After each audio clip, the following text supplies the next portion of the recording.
Welcome to Footy Talks, presented by Benjamin Moore. Great to have you with us on this Friday lunchtime as the MLS Is Back tournament is down to the final two teams. Lots to come over the next hour as we look ahead to the final between Portland and Orlando. We'll be joined by Portland's Chris Duvall as well, former Montreal Impact player. He's going to be with us a little later on in the show. KJ and Stevie with me as usual. Not the final four or the final two that we would have expected heading into this tournament. We'll get into it in a few moments' time, but just now we're down to the final. What do you think about what you've seen so far at the MLS Is Back tournament from these two teams that are going head-to-head? I mean, I think it's been a really good tournament, and I think that these teams have emerged, out of the shadows a little bit of the Giants, and I think that's been good for MLS, and there's lots of articles written, and as usual, there's lots of noise about who's watching it and ratings and is it good or is it not good. And I think if you just stick to what you believe in your own eyes and who you talk to in your own circles, and people are watching these games and that are fans of the game that haven't seen these teams in different markets, I think that's a good thing. There's a lot to like about them. And what I like about them too, Stevie, is that, for much as they're being obviously written off as not necessarily the trendy picks coming in, they've found a way to get to the final, and it's been entertaining. They've got stars. They got stars in this league like Blanco and Valeri and Nani and Pereira, and they've given us lots of reasons to smile and be entertained. I said to you after the game last night when we're leaving TSN, you could hear the enthusiasm in your voice during the call of the game, and I think that's a credit to you guys, but it's also, contagious to the fans. I think we got to enjoy these, and there's a lot to like about these teams that have been left in this tournament. Yeah, thanks, KJ. Appreciate that. I thought it was a wonderful game last night. Really, really enjoyed it. Orlando, for me, are such an exciting team to watch. The way they move the ball, type of football they play. Pereira was outstanding, and Nani scored the 2 goals. There's so much to like about that team. And then, of course, the Portland Timbers, maybe not quite as free-flowing as Orlando, but still a very good team. And that to me is like won the day at this MLS Is Back tournament. The togetherness of the semi-finalists, to me, have been the best 4 teams, guys who have really come together. They've improved as the tournaments went on. They've managed to withstand the boredom and the isolation and the heat and the physicality of this tournament. They've got a little bit better every game. And when you look at it like that, you take away all the razzmatazz and history and who we expect to be the big hitters in MLS. The 2 finalists are the 2 guys that should be there, aren't they? They're the 2 teams that deserve it the most. So I'm really excited for Tuesday's final. I think it's going to be a great game. We'll get more into Tuesday's final in a little while and talking a bit more about the tournament, but there is big Canadian soccer news coming down the last 24 hours. KJ, you were on TSN yesterday talking about the fact that your sources are telling you that Jonathan Davies is pretty much now going to be a Lille player. The final hurdle was really that agreement between the 2 teams, whether or not they could come to an agreement in terms of a fee. There is that verbal agreement now between Ghent and Lille about a 30 million euro transfer fee for Jonathan Davies. This is a huge moment for Canadian soccer, isn't it? A lot of talk over the last couple of years about Alphonso Davies and moving to Bayern Munich. This is a player who did it a little differently, has gone and proved himself in Belgium, and is now getting the rewards in terms of this big move to Lille. But I'm really impressed with Jonathan Davies and what he's done in terms of the stepping stones that he's taking. And this isn't a final destination by any means. Alphonso Davies has talked about the fact he'll stay at Bayern Munich for as long as they'll have him. What a good location that is for him. But for Jonathan Davies, this is about a journey and about getting to a final destination, not rushing there, but about getting there with small stepping stones. And this is another big one for him, isn't it? Yeah, it's a great point. And, I will say that, obviously Alphonso had played more minutes, when he got his move than Jonathan had in terms of how long, not much longer, but he's younger. He was younger at that time. And, I think it's a perfect bridge. What is it? 75 kilometers in distance, but, when you think about from Ghent to Lille, but in terms of footballing, it's a big move. It's a big move. Belgium to Ligue 1. I said on TSN last night, I think Liga is probably one of the most underappreciated, underrated leagues in the world in terms of talent, elite talent that can come out of it. And even if you just, narrow it down even further, just to that club in Lille being a fantastic project to really, I think most importantly, have the trust of the other giant clubs around the world to nurture that talent and improve that talent. You know, Eden Hazard, Nicolas Pepe, you know, those are examples over the last few years. You know, Osimhen's just gone to Napoli after spending a year there. Big clubs look at that stage and think they take care, they nurture this talent, they make them better. And we don't mind if they're going to make the money. We're going to see what they're like there first. And then we'll obviously come in and pay for the bigger money. So I think it's a great move for him. The project is obviously something they're going to build around. And he just needed to play. He needed to play. He has to play every game or as many games as he can. This time next year, hopefully we're talking about a wonderful season that he's had, and we're starting another one. And he's had, you know, Stevie's had, you know, 50 plus appearances and who knows, 20 plus goals maybe. You know, it's just a wonderful move for a very grounded young man, which I think is important. Yeah, a very calm head on his shoulders, isn't he, KJ? He's a guy who is quiet but goes about his business. We call him the silent assassin for the Canadian national team because he's the kind of guy that, you know, doesn't say very much, Johnny. He just kind of does his work, gets out there on the field and is ruthless in front of goal. He's shown that early in his, you know, the 50 games or so of his career with the goals that he scored in Belgium. He's playing the Europa League now, 75 kilometres, but I like what you said, a big step in football in terms of this. This is to a much better league, a much more consistent league, a league where there's going to be, you know, 20, 30, 40 guys similar age to him, just as talented, looking for that big step to, you know, one of the giants in English football, or, you know, Spain or Germany as well. So it is a big move for him. I'm looking forward to seeing how he can adapt to that next step, a bit like Alfonso did. You know, he took it in his stride and really rose to the challenge and went up levels. I think Johnny has levels in him as well to do the same thing, but it's going to be a challenge, and I'm excited to see it. He's a brilliant player. He's a guy who gets the game really well. He's tactically astute. He knows where he needs to be, where he wants to be defensively and offensively, which I think is very important in the modern game. And if he goes there, KJ, and he gets 15 plus goals in that first season, big ask, but if he can do that, I think he's capable, then all of a sudden, after a 30 million euro move this summer, next summer we're talking about 50 or 60 million euros to one of the big boys, in my opinion. But, you know, first steps first, let's get into this Lille team and play every week and show everyone his true ability.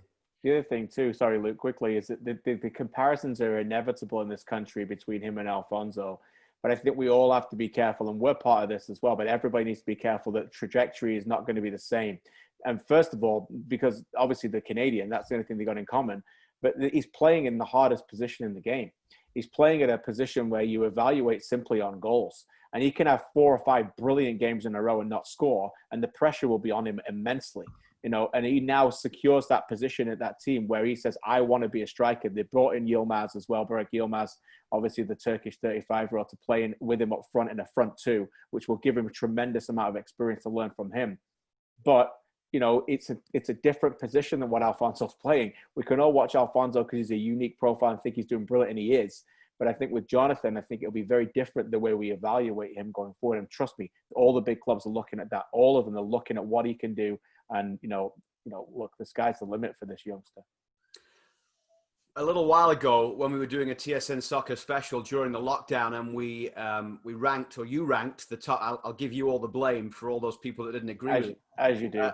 You ranked the top 10 Canadian players, and it was Jonathan David at number 2, Alfonso Davies at number 1. But I remember talking to you at the time on TSN, and you said that a year from now, that could be flipped. Yeah. It could be Jonathan David at number 1, Alfonso Davies at number 2.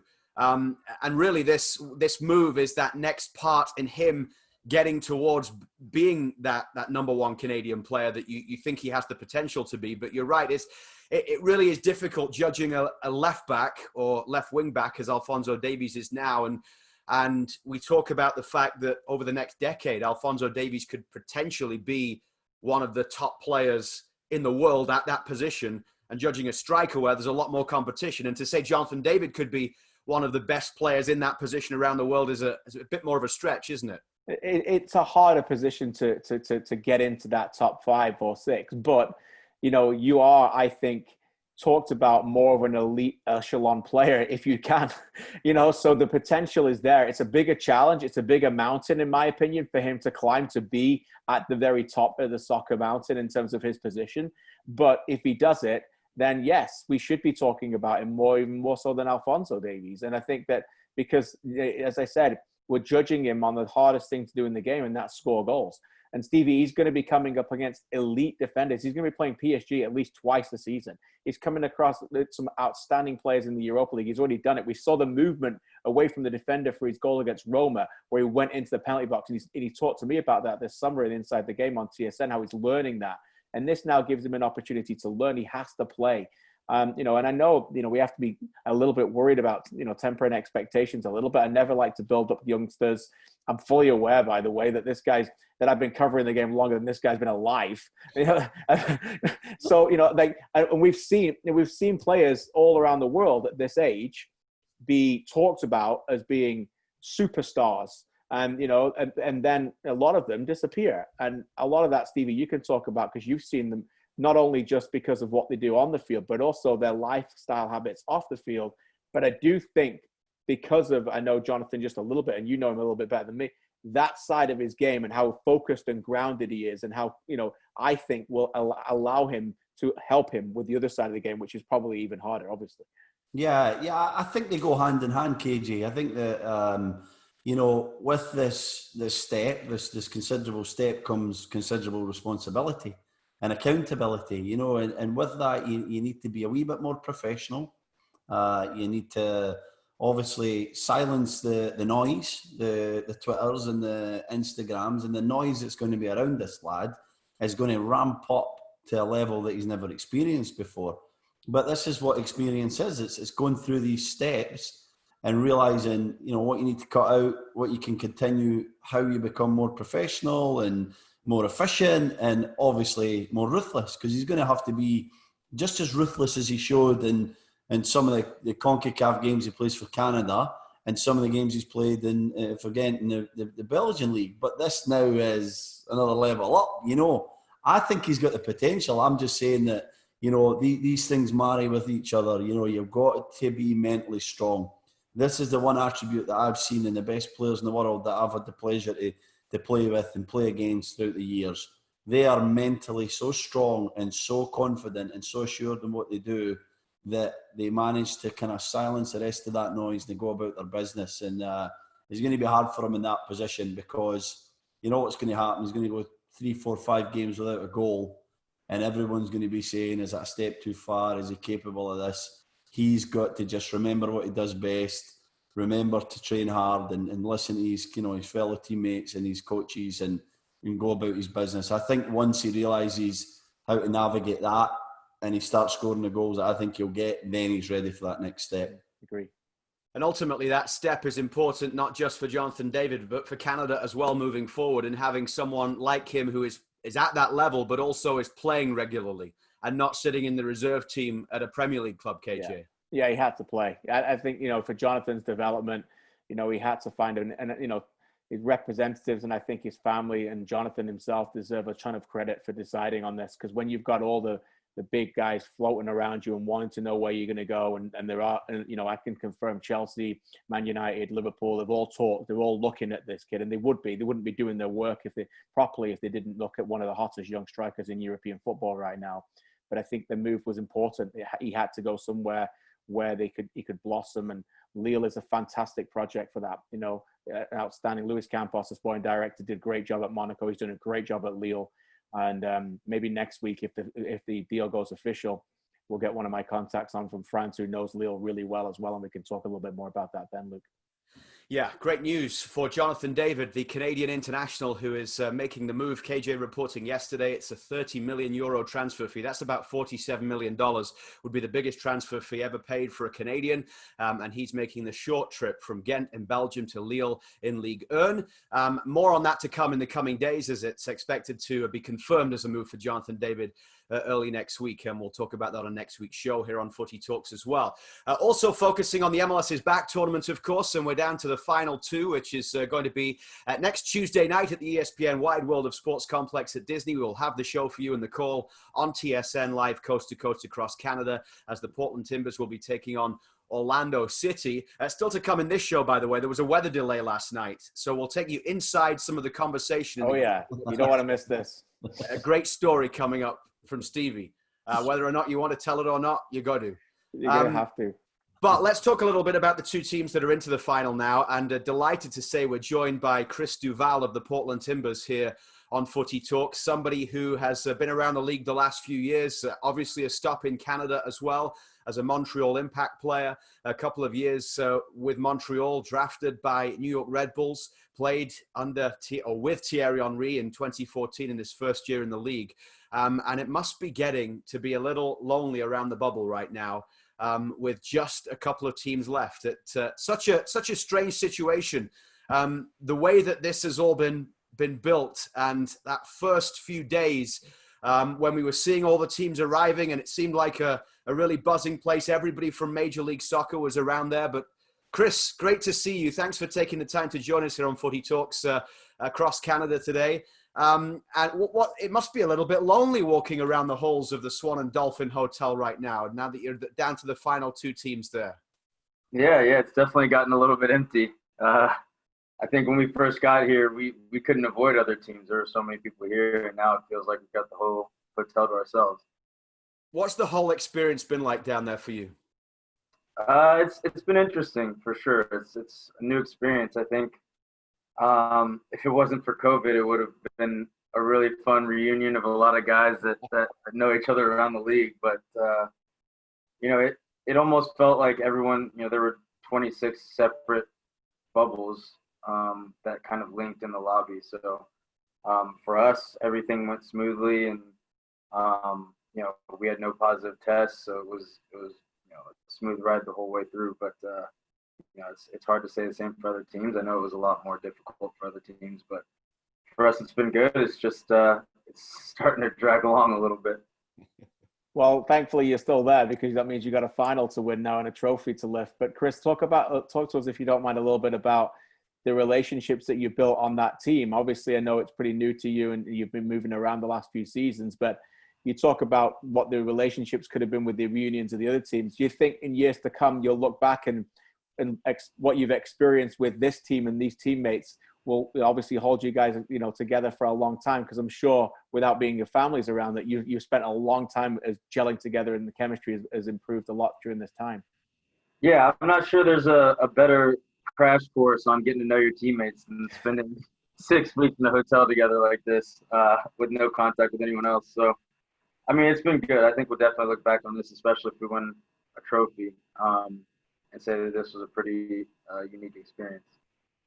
Did you guys get together last night, Chris, in the TV room and watch the other semi-final? And what do you think? What's your opinion on Orlando City, your opponents in that game on Tuesday night? Yeah, I think we weren't all watching it together, but I'm sure every single person on the team was watching that game. And I think it's an exciting game. These guys are at home, and it's definitely been a different experience for Orlando, I think, than everyone else. But they look strong, and they've got a strong team. They're a lot different from the team that they had last year and in years previous. I'm not sure they have many players left from those teams, and so it's a brand new team with a new coach, and they've looked very strong. We were doing the game last night. We've done all the semi-finals here. They've been live on television across Canada, and we were talking during the commentary last night about whoever wins this tournament. We were weighing in on who is going to be the tournament MVP.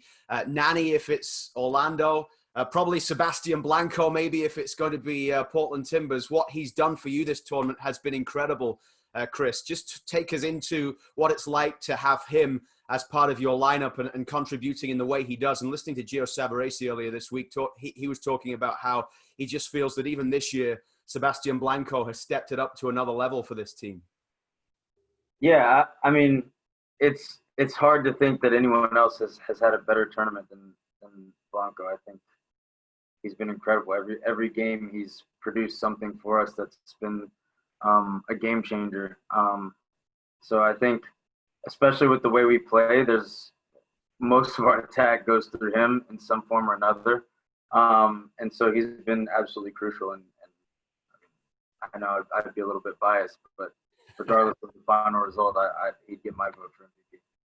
I'm agreeing with you. I would get my vote as well, even if you guys lose in the final. Hopefully you don't, by the way.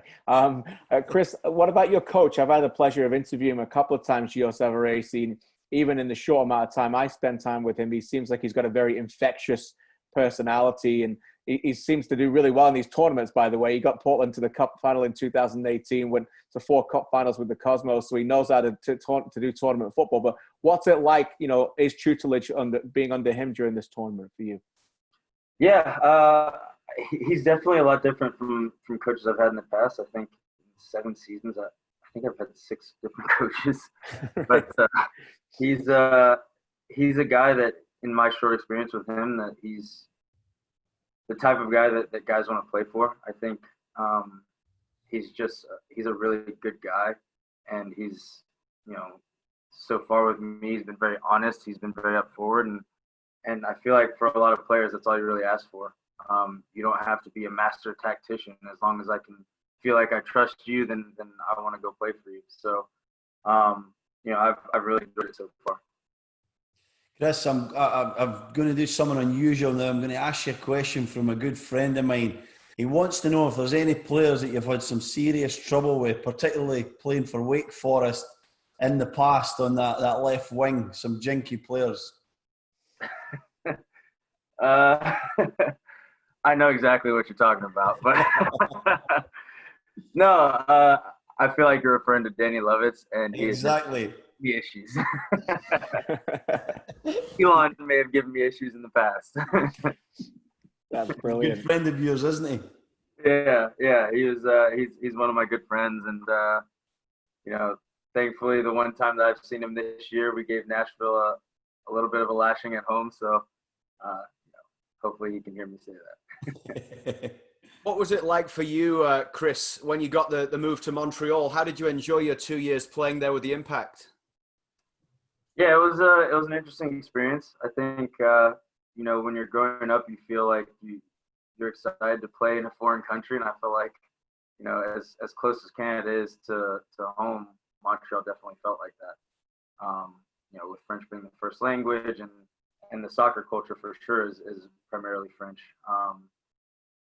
And so I think it was a good experience. I'm not sure if the style of play and the team ever really fit me well, but I'm definitely thankful for my time there and thankful for my experience there, and it was something I definitely carried with me. What about the rivalry with Toronto FC, Chris? There's lots of discussions in Major League Soccer, which one's the best rivalry. You played in New York, obviously, now with Portland, and they've got great rivalries out there. And what did you feel like with the rivalry when they played TFC? And would you, as a player and somebody who was involved in that, rank that as one of the best rivalries in the league? Yeah, I haven't gotten to experience the Timbers-Seattle rivalry yet. Hopefully I'll get a chance to do that soon. But yeah, I think it's impossible to argue against the Montreal-Toronto rivalry. Those games, at least on our side, felt massive. Every time we played against them, it was important. It was a big game, and we took it way more seriously than any other game. Not that any other games weren't taken seriously, but there's a different feel around those games. The way the fans hold those games, the way those games are treated is at a high level. And I think all of our games against them were really exciting, regardless of where the teams were in the tables. So yeah, I think it has to be one of the biggest rivalries in MLS for sure. And Chris, obviously you guys will be excited to get home to family on Wednesday to Portland, hopefully with a trophy under your belt. What more can we get from this team? What can you guys achieve this year if indeed we get back to playing some home markets and that? Have you guys got some improvements in you, and where do you think this team can go? Yeah, I think just based on the teams that we've been able to go through in this tournament, I think we've shown that the sky's really the limit. We got a result against LAFC, Galaxy, Houston, New York City, Philly. I think these are all high-quality teams and teams that will be vying for MLS Cup. So to be able to make it this far in this tournament, going through teams like that, I think shows that we've got some real quality, and we're definitely someone that people should be looking out for. Yeah, pretty difficult group you came through. And even when in the semi-final, a lot of people were talking about how well Philadelphia have played during this tournament, such a difficult team to come up against. And yeah, you guys have been turning some heads with the way that you've played for sure. When you were drafted in 2014, you came into the New York Red Bulls for a couple of years. That first year turned out to be Theirry Henry's final year. He's now, of course, the head coach at Montreal Impact. What was it like as a player walking in as a rookie there to a locker room that included someone like Theirry Henry?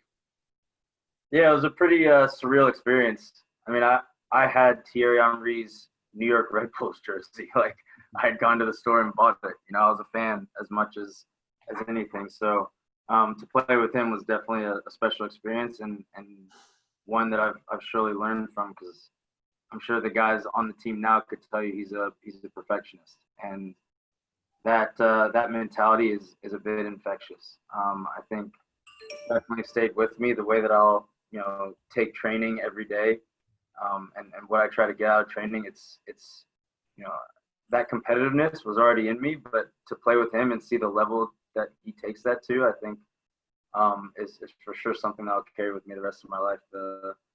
The mentality of not letting a day slip by, and always looking to improve yourself, I think is priceless. So, to get that experience with him in my first year, I think was massive. And Chris, you've got a great inspirational story in so many areas of your life, but I want to ask you about the moment where you got a really bad injury. And I know there's a lot of fans on Major League Soccer that watch this on here and on Facebook, and youngsters as well who want to, have to go through the ups and downs of the game. And Stephen often talks about that, what it takes to be an elite athlete. But, if you don't mind just sharing that story with us a little bit about, the ability to come back from something like that and how difficult that was at that moment to fight through, and now to become, elite level starter on a team that could win a championship. It's a pretty fantastic story. Yeah, I think, as an athlete, it's got to be one of the hardest things you go through in your career. I was out about 7.5 months with my, broke leg, and I felt like before that I was at the top of my game. And so, really having a break season. So I think, it was tough. It takes a lot of support from the people around you to get back. And to be honest, your body is never really exactly the same as it was. But I think, just the mentality of never giving up, it goes a long way. I'm not even sure that the leg break has been the biggest downfall of my career at this point. So to be able to come from that, I think, it's just a testament of will. I think anyone can really push through whatever it is if they really want to. I'm a firm believer that, whether you get released from a team or injured or whatever it is, if you really want to come back from it, you'll come back stronger and get back to where you were or better.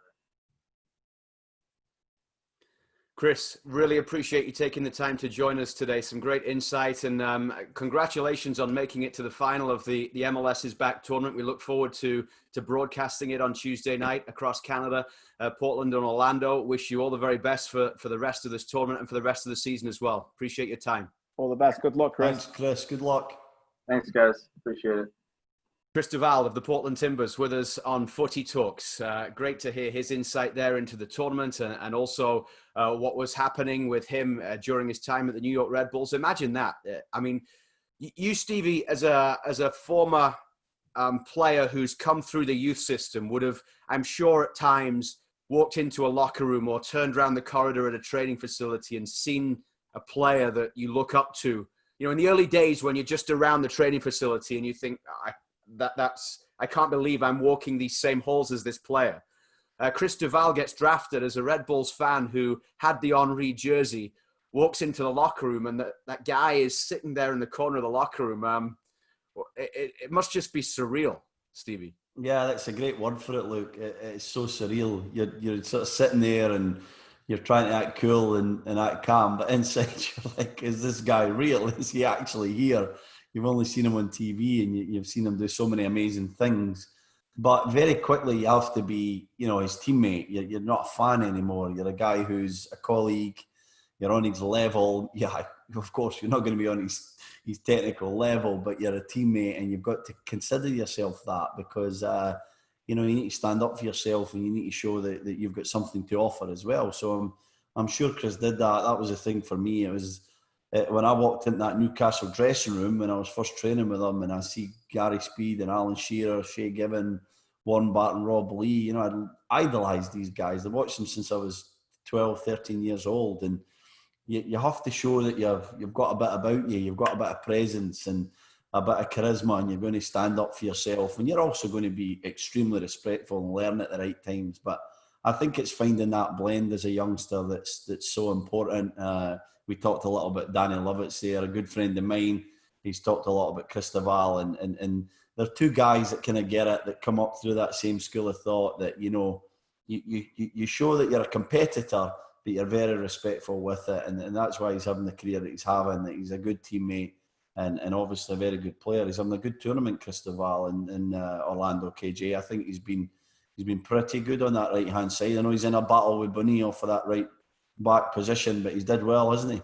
He's done well. I think he's obviously just been, they wanted to see Bonillo as well, but I'd be pretty surprised if Duvall doesn't start the final. I think he'll be playing as well. But it's a great point just about, seeing a hero like that in the dressing room, and then you quickly have to become a teammate, because you have to feel like, okay, he's still a hero, but what can I do to help him?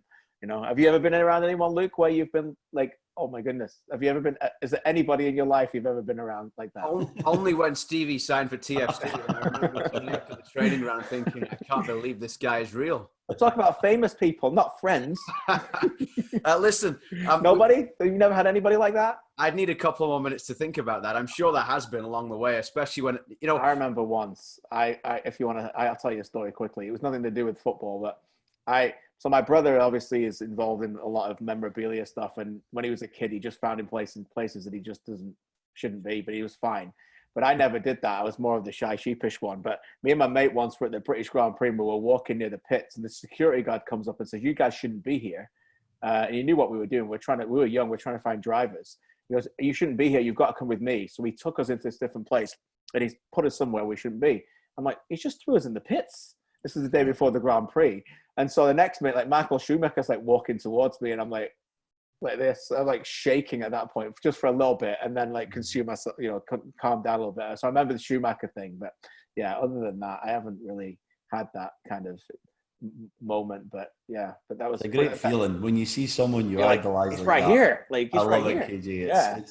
I still get it, to be honest. I still get it if I see a guy in Toronto, and not normally a sporting person, to be honest, but if I see an actor or a musician, you just get that little butterfly feeling. You're like, they almost, you don't know if they're real because you've saw them so many times on the TV, and they always look more imposing to me than what they kind of felt like on the TV. So I think it's great. I've also had it the opposite way, just a quick one, with a guy like Roy Keane, where it was the same thing.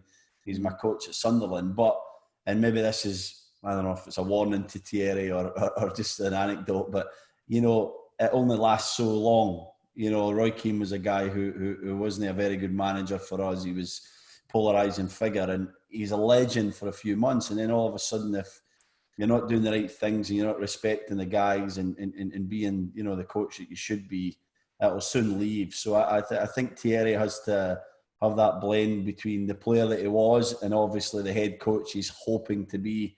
And if he gets that right, it'll be wonderful. He's seen some great managers. He's had so many amazing experiences within the game. But if he gets that wrong, it could go sour really quickly. Talking of things managers make players do, and we'll get onto your story last night in a moment from that you told us in the green room, Stevie, at TSN. I was reading an article this morning with Ryan Edmondson, who has just gone from Leeds on loan to Aberdeen.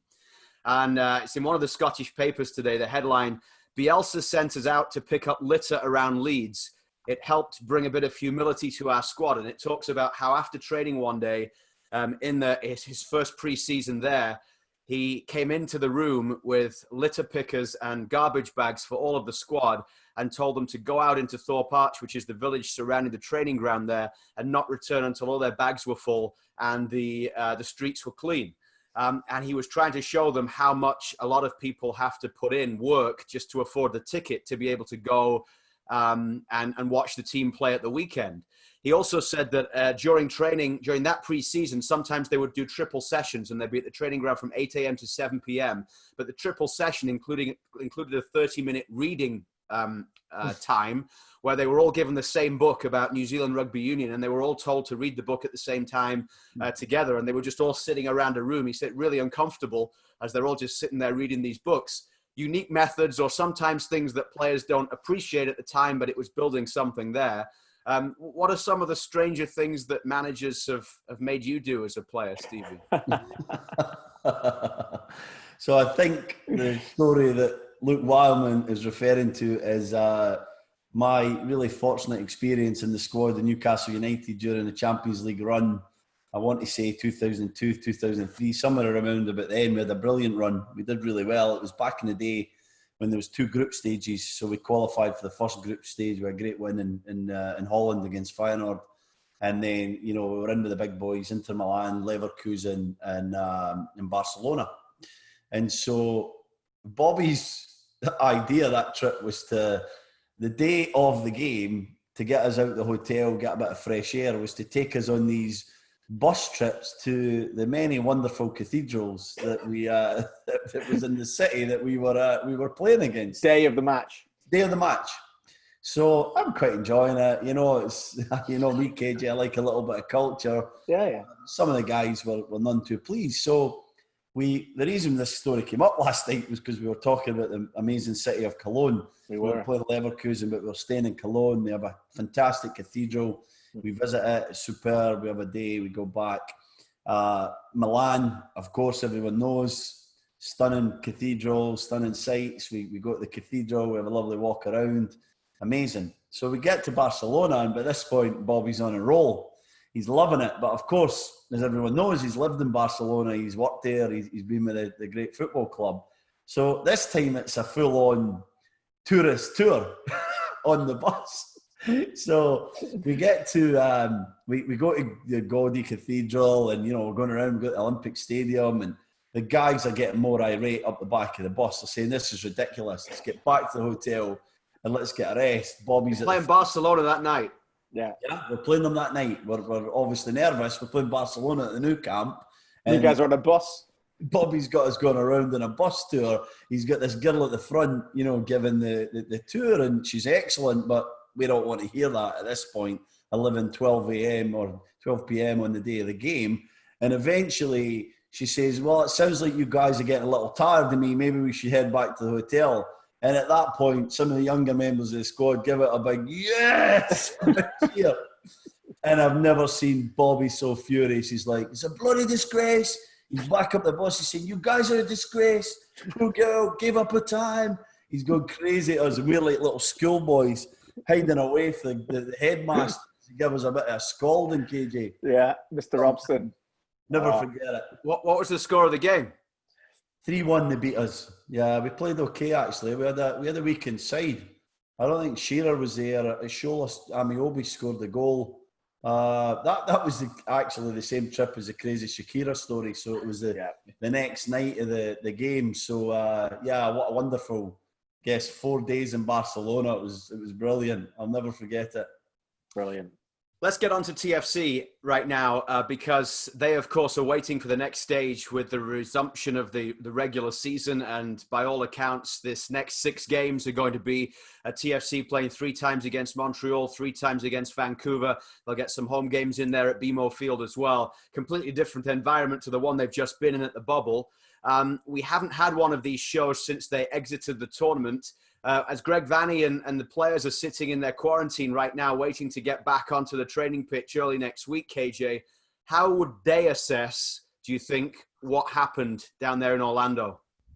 I think they would look at it as a successful trip in terms of bringing back key regular season points. I think that they obviously are not used to seeing other teams compete for trophies and sit back and watch other teams go, and that won't sit well with them. And I think Greg Vanney will hope that all members, but particular members who didn't necessarily give everything when they were down there, maybe, looking at that, thinking that hurts even more. And then obviously, I think they'll look at the standings now when everything's wiped clear from the tournament and think we're in a great position.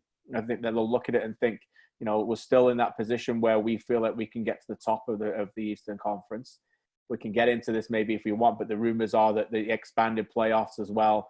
I think it's crucial that they know that they need to get a home game, and more than one home game, by the way, not just a home game that then suddenly gets them into the last four or whatever, and they have to go away and then away again. I think they learned last season that nobody wins 3 away games in a row in a playoffs. So you don't want to be going away, and then away again in the final, because no one's ever done it. So I think that they'll feel like that they need to build together some momentum now, Stephen, to be able to just take into the next games. They'll look at the Whitecaps in Montreal, no disrespect, but with a smile on their face a little bit. I think they're not ultimately massive contenders to win things in the trophy. In this, there'll be tough games, of course there will be, but they won't be intimidated by them. And I think they'll be they'll just be relishing to get back to playing BMO Field and having a chance to show their true identity as being what they believe as an elite MLS contender.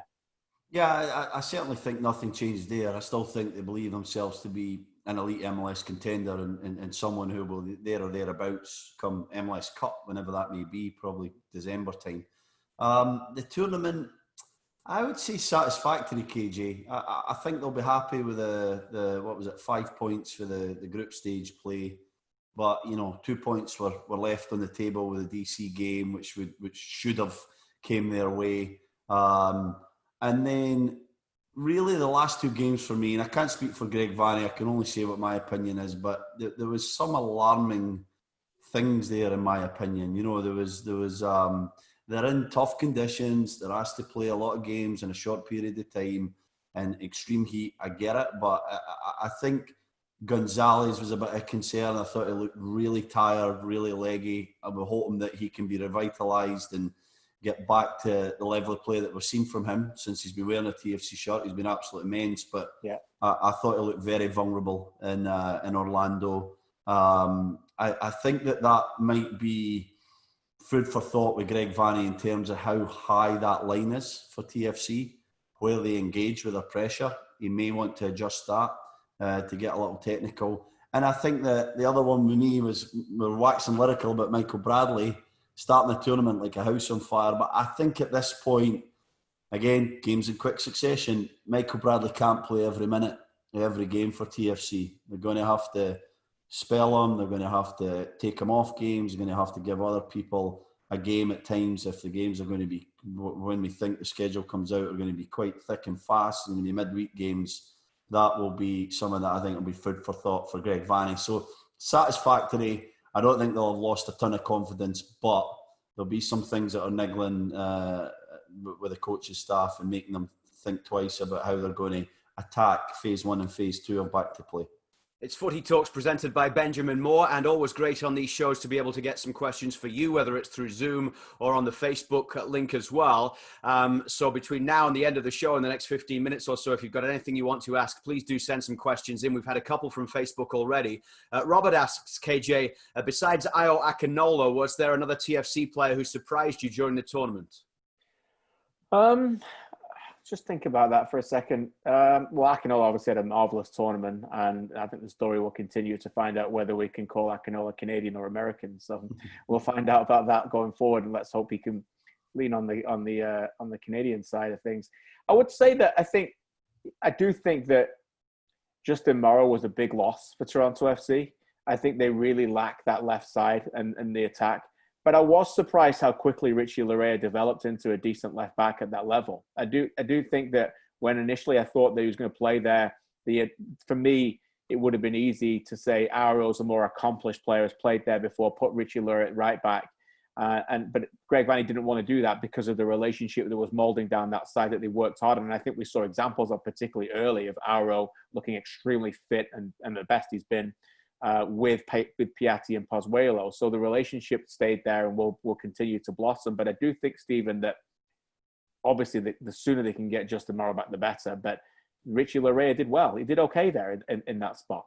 He did well. He was comfortable. He was quite reliable defensively. I think he's becoming more astute at playing fullback. To go across the left guys it's a big step. It sounds like not too much, you move to the other side, but the whole pitch looks different for how you've seen it basically your entire career. So that was a big challenge for Richie that he certainly passed for me. Alro surprised me, KJ.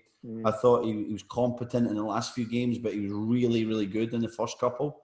Getting forward on that right-hand side, looked fitter and more engaged than he's ever been, more positive than he's ever been. And you know, I think TFC will be looking to try and just keep that going and keep him focused in that area.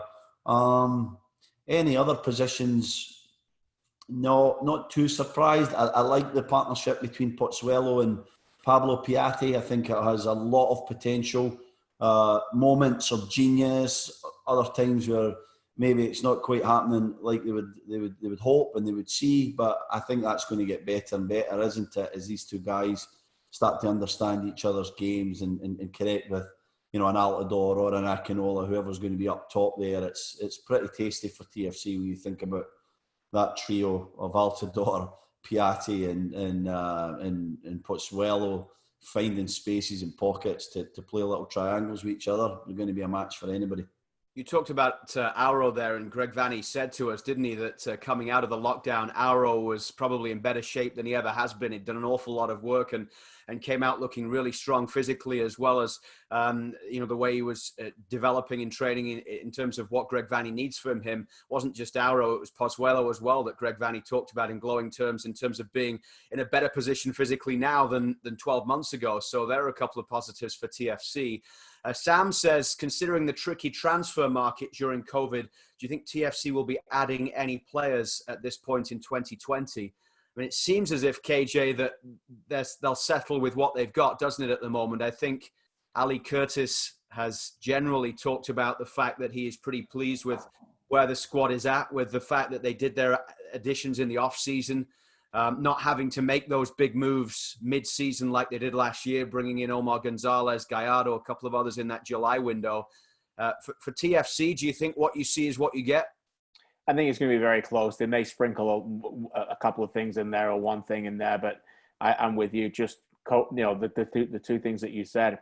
This, by the way, this team's also not flush with financial flexibility, by the way. You know, it's pretty tight against what they've already got. And, you know, Michael Bradley, you know, is changed his contract and they moved him away from the DP to bring in Pablo Piatti. They're doing everything they can to just try to get the most at the margins they can possibly get. And that may, I think, obviously, I don't think I know that will be very different with the removal of a couple of contracts by the end of 2020. And, you know, depending on what they want to do with Pablo Piatti, you know, depending on whether they keep him ready, they may put Michael Bradley's contract back to being a DP, which actually would give you more financial flexibility potentially. There's different things you can do there, but no, I don't believe right now that is there's a lot to come in. But I would say this, just to piggyback off your point. You know, I wrote a piece on TSN at the start of the tournament where I think there's another level for TFC if they want it, and I think what we're all talking about here is the pillars that when you look about that level are there. It's Auro, who could be a big game changer, bringing that width and that power down the right-hand side. If Pablo Piatti can play at significant minutes with Pozzuelo as a 10, and they can bring that, that's another level. And the other level that no one's really talking about right now is Altidore, because he hasn't played. He just hasn't played. But I'm telling you this, Ayo Akinola is a really good player, and it's great to see him playing, and it's exciting for TFC, and he needs to be nurtured. But when Altidore's on the field, they come alive. It's a completely different team. And that's the key, Stevie, for me, is that, yeah, other people may come in or they may get a transfer, everything, but that's the key for TFC going forward. You know, I don't want to go as far as to say that they're not going to win a trophy if Altidore's not on the field, but it's pretty clear for me they need to get him back healthy and fit. And they'll be all, you know, for me, I think he'll be a motivated man that could have, you know, a lot of goals at the end of the season if they can get him on the field. Yeah, I agree with you. It'll be extremely difficult for TFC to win a trophy without Altidore fit and firing. I'm not talking about a Josie Altidore that comes on for 30 minutes and is clearly not up to his usual speed and fitness levels. He needs to get fit and he needs to get back to the kind of form, you know, 2017 when he was on fire. If they can get him like that, then they've got another game changer to go along with Piatti, Pozzuelo, and then the options that they'll have. That, I think you've hit the nail on the head there, KJ. That's the key for Greg Vanney. How can he get a bit more out of these wonderful players that he has, you know, like how can he get them performing at their optimal level rather than just, you know, 7 out of 10? Now Alvaro and Altidore 6 and 7 out of 10 is better than a lot of players, but every coach wants to get maximum out of his team, maximum out of his individuals.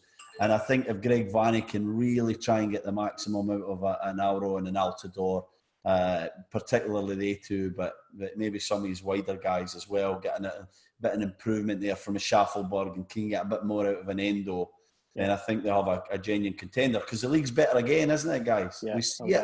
The standard's better again. There's more depth. The quality of these teams are getting stronger and stronger, and so you have to get better every single month, every single year.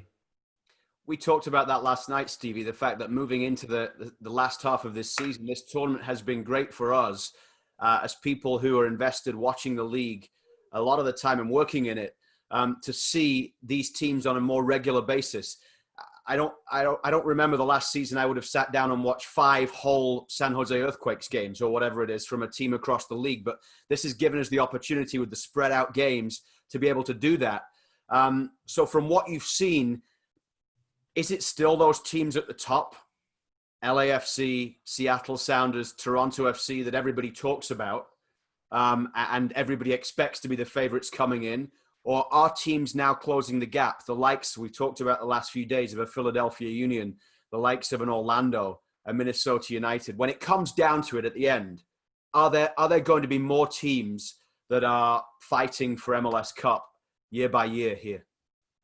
I think so. I do think they are. I think particularly this year, with a limited number of people in stadiums, probably, if any, when we get back to the playoffs and stuff like that. I think it's a leveler.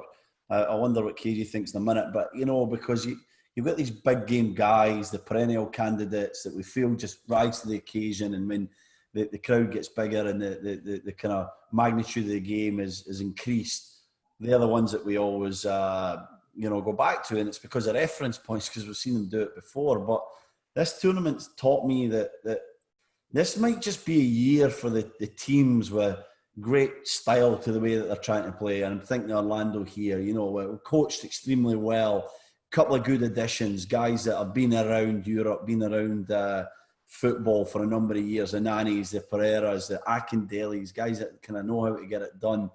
They might just fancy their chances this year when we get back to the regular season and eventually the playoffs and the MLS Cup, because I think there's a lot of parity. Minnesota, Portland, I've really enjoyed Houston. Were brilliant at the start of this tournament. KJ, can they find a little bit extra? I think there's a lot to be said for kind of team play this year and continuity. If one team can really get that through this and they kind of know who they're going to select week in, week out, then I think they're going to have a good chance of winning MLS Cup. Yeah, I think what we've seen over the last few weeks is that the teams that have succeeded in this tournament have had the balance and they've had stability. And they're really crucial words, stability to the way that the team plays, stability to the roster and the team that are playing 8, 9, 10 starters every time, play every game. And I think that they're starting to create identities, that it's exciting. I still think, the league is getting towards the European model a bit where the Giants are going away. But I do think that this year could be very different, as Stephen said. And I also think I think that to take the league forward next, those teams that we've just talked about, Orlando with Pereira, Minnesota is going to get Reynoso, Columbus went and got Zella Ryan, Sporting Kansas City went and got Pulido. There's so many. I'll keep going if you want, but I won't. But what I'm saying is that these teams now are spending the money to get better. So whether they win or not, they're making the overall league better. And those top teams like Toronto FC, Seattle Sounders, LAFC are pushing these teams to be better. I think of it like this. I think of it like you think about like a beach, and you think that you call it like the scouting and development beach, right? And then TFC and LAFC and Seattle Sounders and these teams, they've been out in the water for a long time. They've been digging. They're well gone. And too many teams over the last few years have been standing at the edge, tipping the toes in the water. And now they're going. Now they're getting better. You've got to scout better. You've got to recruit better. You've got to develop better. And if you're not going to do it, and by the way, there's a few teams left in the MLS who aren't doing it still, you're getting left behind. You're not MLS 2. You're going to be MLS 3 pretty quick. So if that's the difference, there's a massive difference now. And the teams that are catching up, we've seen them in this tournament succeed because they're recruiting really good. They're getting difference makers. They're spending the money that they should be spending. And the rest of the teams that aren't, they're still going to be behind. Some teams still standing on the boardwalk with their socks and shoes on. And I'm in the tiki bar at the beach having a pina colada. That's like me when I go to the beach. I don't want to get the sand on my feet. By the way, how long have you been holding on to that analogy, KJ? That's exceptional. You didn't I just thought about it now, honestly. Not just think about that. I did. I just thought about it now, honestly. Something you don't even want to know what goes on sometimes in there. But I do think that, from the recruitment point of view, that's how I think. Everyone just looks at the elite teams. Oh, they spend the most money. Well, go look at how much Raul Ruidiaz is getting paid. Okay, he's not getting paid $9 million.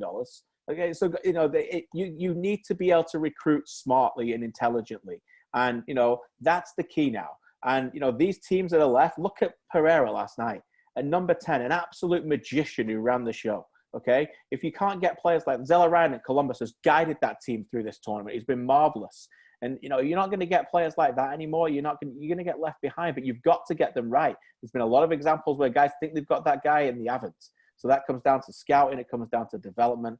And then obviously, go out there, recruit well, and be intelligent with that. You're talking about Mauricio Pereira last night for Orlando. Of course, it was Nani's 2 goals that helped Orlando City into the final. And Nani is the focus of our Benjamin Moore do-it-yourself play of the game, because last night he did it himself. And with both of those 2 goals, you just saw, as producer Kev will bring us up, that the second goal that Nani scored, that's the Benjamin Moore do-it-yourself play of the game. But both goals showed that class and quality, that there are only so many players in this league. Only so many players in this league could score that pair of goals that Nani did last night, KJ. Yeah, I agree. I love this first one, particularly reading the ball down and bounce, and then he had that number 9 ability to just go towards goal. But this one, it's the shimmy and the shot, as I said last night. I love the shimmy. He just does the defend. He goes that way, and then it's a brilliant goal. It's an outstanding finish of a player of immense quality at this level. And, a lot of people would say, would he be able to score a goal like that in Europe? Would a European goalkeeper maybe make a shift to the left and save it? People can be a little bit critical sometimes and negative, but for me, that way, it's a magnificent shot. And it's great to see him performing at a high level now because of what Orlando have provided around him, Stephen. Yeah, you know what I like about this goal? It's individual brilliance, but it's a magnificent team goal. When you watch it more and more, you think about the little Pereira scoop pass, and then it's the crossfield ball. I think it was Russell, and then the run from Moutinho on that left-hand side, the movement from Akindele. It's an example of the way that Orlando play. That I think I said they were really unselfish last night. I just love how much they enjoy playing with each other and giving each other time and each other space and making these runs and these movements and sharing the ball to support each other. And it's they things that just keep dotting back a couple of yards. And then, of course, it's always down to the absolute individual brilliance of a world-class player, a guy who's been at the biggest sides, won the biggest trophies throughout his career. When he gets that space and time, he probably gets that shot 10 times. He scores it 7 or 8. He's that good. So, brilliant goal, brilliant team. Can't wait for Tuesday. I keep thinking about it with these guys. I just want to see them again. Look, they were all over the place last night. Brilliant to watch. Could you still do these days, if you went out to the pitch and you scored in 5-a-side, could you do the celebration like Nani did there with the flip, Stevie? No, never could do that. Lamano Lualua, you remember him, guys? Yes. Oh, yeah. He's a teammate of mine. He used to do it. He was spectacular at it. But, if I was a coach, I'd say, no somersaults, guys. It just takes that one time you overextend your knee and you pick up an injury. We've seen it in the past. I don't like it, KJ. No, I don't like it. Every credit that he keeps doing it, though. I mean, he's getting a bit older now, isn't he? He's not old like us, but he's getting closer, He is. Careful. Lualua, Lamano Trezor Lualua, when I used to play Championship Manager all day long, he was one of those players that in the game was actually better than he was in real life. And he was one of those gems that you could get for not much money. And I would always, wherever I was, try and bring in. He would be one of my first signings. I could talk about that game all afternoon. Honestly, the stories I've got. I found a download during lockdown of the 1997-98 Championship Manager, the best, by the way. Nothing else better like that. A dangerous time to spend on that. You could waste days on end on that. It's not a waste, mate. No, not a waste. Not a waste. Finally, let's just finish the show with this from Anna on Facebook. And I don't know if this is okay, Stevie, but she says she remembers from a podcast about you, a Dero and a rookie Lovitz out one night in pre-season. Could you tell that story? Everyone loves Stevie's stories. Let's be honest. Okay, I'll try and tell it quickly. We should have a sponsored. We should have a Stevie story segment. Don't you think, each week where he picks a different story from his lifetime? So we're in Orlando. No, we're in Sarasota, actually. We were on pre-season. We went for a nice meal to a sushi restaurant, whole team. And we finished the meal, and I think the bus was picking us up. But of course, us experienced guys, Bradley Orr, myself, Michael, Dero, are heading to the pub. We think, we'll have another couple of drinks and enjoy being out at the hotel for a little while. Then we go walking along. We just kind of leave the group and we head towards a bar, and we turn round and there's the rookie Daniel Lovitz just walking along with us. And like, what you doing here? And he's like, he looks round, he's mortified because he realises that none of the fellow rookies or the other guys are there, and he's joined the older group to go to this bar. So, okay, comes along. Dero decides to keep giving young Lovitz shot after shot of tequila or vodka or whatever it was. Poor lad was so drunk, put him in a taxi. I think Michael took him back in a taxi. Off you go, back to the hotel. We had a day off in the morning the next day. And then the poor guy had to go training, had to run. And you could see him struggling along. I felt for him. But it was a rookie error. You need to learn these things, KJ, if you're going to be his pro. Best decision of his life, mate. He made a great choice. Now he's got you as a friend, and I'm sure, it's bonded you guys together forever. He would have gone back with the rookies playing PlayStation or something. He was doing these crossfield runs with Adrian Lamb, our fitness coach, the next day at 5 p.m. whenever we were training. Oh, I felt for the lad. I could see he was struggling. I was like, I've been there before. I just felt for him. And Lammy's giving him at someone rotten, get in 25 seconds or whatever the time was. Poor lad had been given about 5 shots by Dero the night before, so he was in all sorts of turmoil. But they're the stories at Bonji. That's why these trips are awesome. This MLS is back. I know they're not in bars and they're not kind of enjoying the outside world, but bonding with teammates is a big thing. And the guys that have been there longer and had the success, I think will be better prepared for the next stage of the season. That wraps up this week's edition of Footy Talks. We'll be back with you every week between now and the end of the season, and hopefully some games to talk about coming very soon with TFC getting back into action, probably with games against the Whitecaps and Montreal. Should be some fun times ahead. Thanks to everyone for being with us today. Stevie, KJ, we'll see you on Tuesday night on TSN for the final of the MLS Is Back tournament. Have a good week. Thanks, everyone.